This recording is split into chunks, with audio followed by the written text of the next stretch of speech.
नमस्कार प्रिय विद्यार्थियों, आपका हमारे संसिटी स्टडी पॉइंट पर हार्दिक स्वागत है।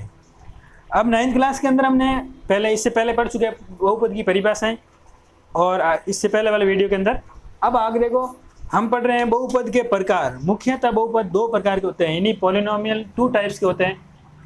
कौन कौन से होते हैं? यानी बहुपद के प्रकार, बहुपद के प्रकार, टाइप्स ऑफ पॉलिनोमियल। दो प्रकार के होते हैं। कौन कौन से भाई? एक होता है पावर के आधार पे यानी कि घात के आधार पे, एक होता है पद के आधार पे यानी पदों के आधार पे, पदों के आधार पे बहुपद के प्रकार, पदों के आधार पे यानी टाइप्स ऑफ टर्म के अकॉर्डिंग। और यहाँ पे हो जाएगा आपके घात के आधार पे,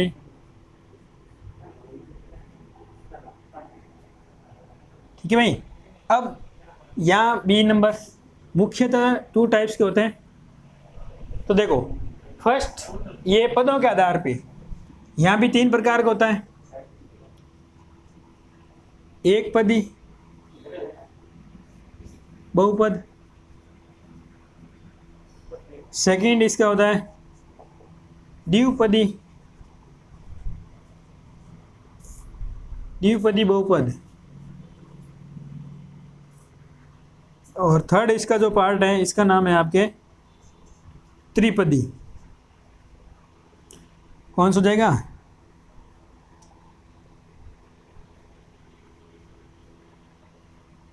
त्रिपदी त्रिपदीय बहुपद।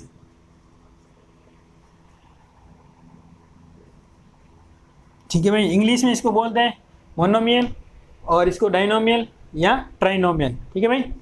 अब एक पदीय बहुपद के अंतर्गत क्या होता है? इसके अंदर बहुपद के अंदर पद सिर्फ यहाँ पे पद के आधार पे हो रहा है, तो पद इसमें एक ही पद होगा, ध्यान रखना। फॉर एग्जाम्पल के लिए यानी इसके अंदर लिख सकते हैं अपन एक ही पद हो, एक ही पद हो। वन टर्म वाला पॉलिनोमियल को क्या कहेंगे? मोनोमियल। जैसे फॉर एग्जांपल के लिए आपके पास मैंने लिख दिया 2x, तो इसमें देखो एक ही पद है। अब यानी एक ही टर्म का मीन्स ये हो गया भाई कि प्लस और माइनस के बीच, यानी जैसे मैंने यहाँ पे लिख दिया 2x + 3x - 2, तो यहाँ पे ये प्लस और माइनस के बीच एक ही टर्म है। तो यहाँ पे देखो टर्म की तो 1 2 और 3, तो ऐसे इसको बोलते टर्म ये पूरे। यहाँ पे ये हो गया। नेक्स्ट यहाँ x, ये भी एक मोनोमियल पॉलिनोमियल है। और यहाँ पे हो गया -3y, ये भी एक मोनोमियल पॉलिनोमियल है। और यहाँ हो गया 5z। ये सब एक पदीय बहुपद के उदाहरण है, एग्जाम्पल है। और द्विपदी बहुपद के अंदर क्या होता है? इसके अंदर 2 पद होते हैं। कितने पद होते हैं? अधिकतम 2 पद होते हैं, ध्यान रखना। यानी 2 पद वाले बहुपद। ठीक है। इसके अंदर क्या होगा? पॉलिनोमियल के अंदर 2 टर्म होते हैं। कितने टर्म होते हैं? 2, यानी कि 2 पद होते हैं, अधिकतम 2 पद होते हैं। अगर 2 से ज़्यादा पद होगा तो फिर वो इसमें नहीं आएगा, और 2 से कम भी होगा तो वो इसमें नहीं आएगा। किसमें आ जाएगा? एक पदीय बीजीय व्यंजक के अंदर, एक पदीय, द्विपदीय और त्रिपदीय। तो यहाँ पे इसके अंदर क्या एग्जाम्पल हो जाएगा आपके पास? 2x - 5, देखो 2 टर्म है, 1 और 2। नेक्स्ट 4/5x - 7, ये भी 2 टर्म है। नेक्स्ट 50x - z, ये क्या हो गया? द्विपदीय बहुपद के उदाहरण हो गए। अब त्रिपदीय बहुपद के अंतर्गत क्या होगा? 3 पद होंगे। ठीक है भाई। अधिकतम पदों की संख्या कितनी होगी? यानी 3 पद वाले 3 पद वाले बहुपद होते हैं। जिसके अंदर अधिकतम 3 पद होते हैं वो बहुपद क्या हो जाएगा, त्रिपदीय। यानी ये मोनोमियल, ये डायनोमियल और ये ट्राइनोमियल पॉलिनोमियल। ठीक है भाई। यहाँ पे एग्जाम्पल के लिए आपके पास हो जाएगा 3x minus 3x² minus 4x plus 7। ठीक है भाई। नेक्स्ट 5x² माइनस 3x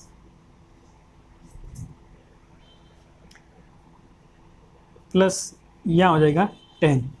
तो हमने पदों के आधार पे बहुपद के 3 प्रकार हमने पढ़े। पहला था एक पदीय बहुपद, दूसरा था द्विपदीय बहुपद, तीसरा था त्रिपदीय। यानी इसको बोलते हैं मोनोमियल, इसको डायनोमियल, इसको ट्राइनोमियल। जिसमें एक ही पद होता है एक पदीय, जिसमें 2 पद होते हैं वो किसके अंदर, द्विपदीय के अंदर आ जाएगा, जिसमें 3 पद होते हैं वो त्रिपदीय के अंदर आ जाएगा। अब ये तो हो गया अपने पदों के आधार पे जो आपके 9th के नए पाठ्यक्रम के आधार पे है। अब इसके अंदर आ जाएगा घात के आधार पे। तो इसके अंदर फर्स्ट क्या हो जाएगा, एक घातीय बहुपद, एक घातीय बहुपद भी कहते हैं, एक घातीय, या इसका दूसरा नाम है रेखीय बहुपद, रेखिक बहुपद, रेखिक बहुपद। ठीक है भाई। उसके बाद या इसका 2 नाम है भाई, ध्यान रखना, एक घातीय बहुपद या फिर रेखीय बहुपद। इसके अंदर क्या होता है, पूरे बहुपद के अंदर अधिकतम घात कितनी होगी, एक ही। ठीक है भाई। फॉर एग्जाम्पल के लिए आपके पास क्या हो जाएगा, जैसे मैंने लिख दिया p ऑफ x, यानी बहुपद जिसके अंदर 3x, ये क्या हो गया, एक ही बहुपद। नेक्स्ट मैंने लिख दिया मान लो 5x माइनस 7। तो इसके अंदर देखते हैं, ये जो आपके पास 2 एग्जाम्पल लिखे हुए हैं, दोनों के अंदर देखते हैं। यहाँ पर घात के आधार पर घात का ही ध्यान रखना है। बीजीय व्यंजक के अंदर यानी बहुपद के अंदर बहुपद होगा और उसके अंदर पर आपको चर की घात 1 होनी चाहिए। ठीक है। पूरे बहुपद के अंदर यदि चर की घात 1 होती है, अधिकतम बहुपद की घात 1 होती है, तो वो क्या हो जाएगा, रेखीय बहुपद, या फिर उसको बोलते हैं एक घातीय बहुपद। इसका जो सेकंड पार्ट है जिसको बोलते हैं द्विघातीय बहुपद, कितने, कौन सा, द्विघातीय।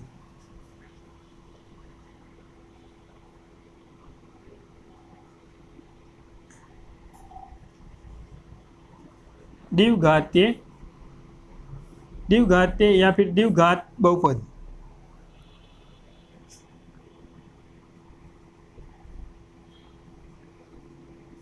एक ही बात। इसके अंदर क्या होता है, पूरे बहुपद के अंदर अधिकतम घात आपके पास कितनी होगी, पूरे बहुपद के अंदर चर की अधिकतम घात आपके पास होगी 2। यानी फॉर एग्जांपल के लिए यहाँ पे हो जाएगा आपके पास 3x, ये p ऑफ x पॉलिनोमियल को रिप्रेजेंट करने का तरीका है। नेक्स्ट मैंने लिख दिया यहाँ पे -7/2x² प्लस 9। तो ये द्विघातीय बहुपद, यानी जिसके अंदर अधिकतम, पूरे बहुपद के अंदर चर की अधिकतम घात कितनी होती है, 2 होती है। इसका जो थर्ड टाइप है भाई, इसको देखो, त्रिघातीय बहुपद। त्रिघातीय बहुपद के अंदर क्या होगा, त्रिघातीय बहुपद के अंदर पूरे बहुपद के अंदर चर की अधिकतम घात कितनी होगी, 3। इसे मैंने लिख दिया 3x² plus 3x³ plus 2x plus 7। तो इसमें बहुपद के अंदर अधिकतम घात कितनी है, 3। इस बहुपद के अंदर अधिकतम चर की घात कितनी है, 3। तो ये हमने बहुपद के प्रकार पढ़े, एक पदों के आधार पे, दूसरा हमने घातों के आधार पे। पदों के आधार पे भी 3 प्रकार का होता है, एक पदीय, द्विपदीय और त्रिपदीय। इसमें एक पद हो, इसमें 2 और इसमें 3। घातों के आधार पे भी 3 प्रकार, एक पदीय या फिर रेखीय बहुपद, द्विघातीय बहुपद, त्रिघातीय बहुपद, ये हमने पढ़ा। अब देखो भाई, ये आप शॉर्ट स्क्रीन ले सकते हो। अब इसका रब करते देखो,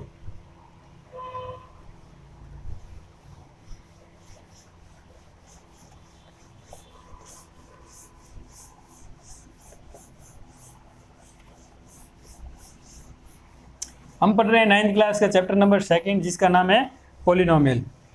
मेरे ख्याल से जहाँ तक यहाँ तक आपको जो समझाए हैं समझ में आ गया होगा, ये मैं आशा करता हूँ। अब देखो भाई, अपने जो नए सिलेबस के आधार पे प्रश्नावली नंबर आपके एक्सरसाइज नंबर 2.1 इसका फर्स्ट क्वेश्चन है, यानी पहला क्वेश्चन आपके सामने देखो भाई, जिसके अंतर्गत लिखा हुआ है निम्नलिखित बीजीय व्यंजकों के कौन कौन, यानी जो भी आपको बीजीय व्यंजक दे रखे उनमें से कौन कौन चर हैं, और जो भी चर है और उसके साथ कौन बहुपद नहीं है। यानी निम्नलिखित बीजीय व्यंजकों में चर कौन कौन है, और ये भी बताना चर कौन कौन से है, 2 चर है, 4 चर है, कितने चर है, और एक साथ ये बताना है बहुपद कौन से हैं और कौन से नहीं है। पहला देखो इसका सेकंड क्वेश्चन, फर्स्ट क्वेश्चन देखो 4x² - 3x + 7, ठीक है भाई। इसके अंदर आपको चेक करना है कि पहली बात तो ये बहुपद है या नहीं है।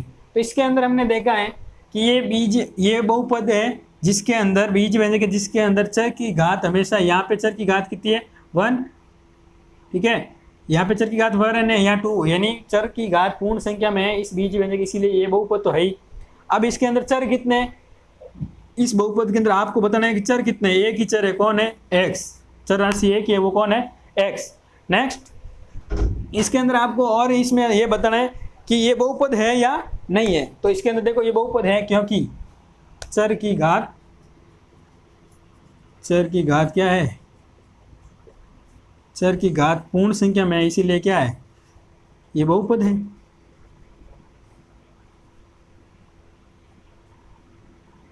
चर की घात पूर्ण संख्या में, इसलिए ये क्या है, बहुपद।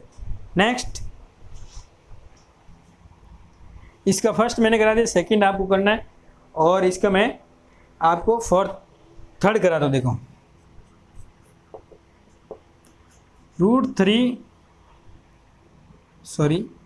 यहाँ पे लिखा हुआ है 3√t + t√2।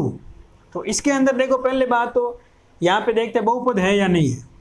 तो हमने देखा इसके अंदर यहाँ पे 3t, और ध्यान रखना यहाँ पे जो भी लिखा हुआ है रूट के अंदर यहाँ पे लिखा है अपने पास t, इसका मतलब क्या हो गया, इसका मतलब ये हो गया कि जो t की घात है वो 1/2 है। ध्यान रखना रूट का मतलब होता है 1/2, ये ध्यान रखना आपको। तो यहाँ पे देखा t की घात कितनी आ गई, 1/2, प्लस यहाँ t की घात 1 है, और यहाँ पे क्या है, √2। तो ये बहुपद नहीं है। क्यों नहीं है, क्योंकि यहाँ पे देखो t की घात कितनी है, 1/2। 1/2 पूर्ण संख्या नहीं है, क्योंकि बीजीय व्यंजक के अंदर यदि चर की घात पूर्ण संख्या में होती है, यानी चर वेरिएबल की जो पावर है अगर वो होल नंबर होती है तो अपन उसको कह देंगे क्या, वो एक बहुपद है, नहीं तो नहीं है। तो इसके अंदर आपके पास हो जाएगा बहुपद नहीं है, यानी चर की घात पूर्ण संख्या में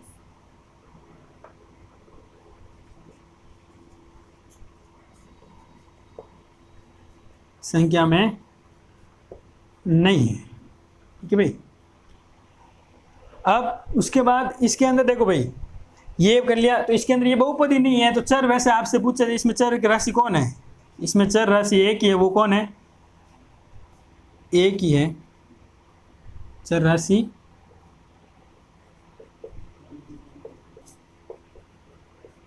एक ही है, वो कौन है, x। और इधर है ना, इसमें जो चर राशि है वो कौन है, t। पूरे बहुपद के अंदर एक ही चर दिख रहा है, इसमें भी पूरे बहुपद के अंदर एक ही था, इसलिए हमने x लिखा। चर राशि कौन है,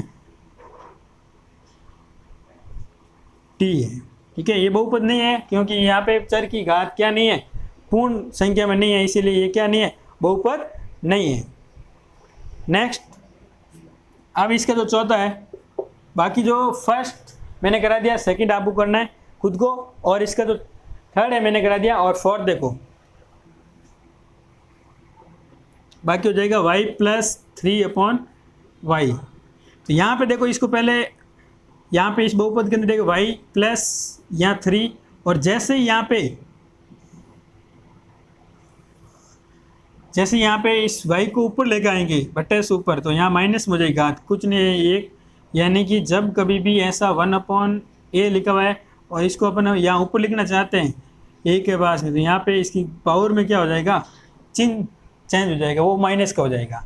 तो इस बहुपद के अंदर आपने देखा है ये बीजीय व्यंजक है जिसके अंदर बहुपद नहीं है। क्यों? क्योंकि यहाँ पे चर की घात क्या नहीं है, चर की घात पूर्ण संख्या में नहीं है, चर की घात पूर्ण संख्या में नहीं है,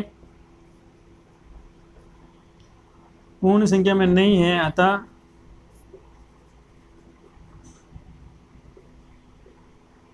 अतः ये बहुपद नहीं है।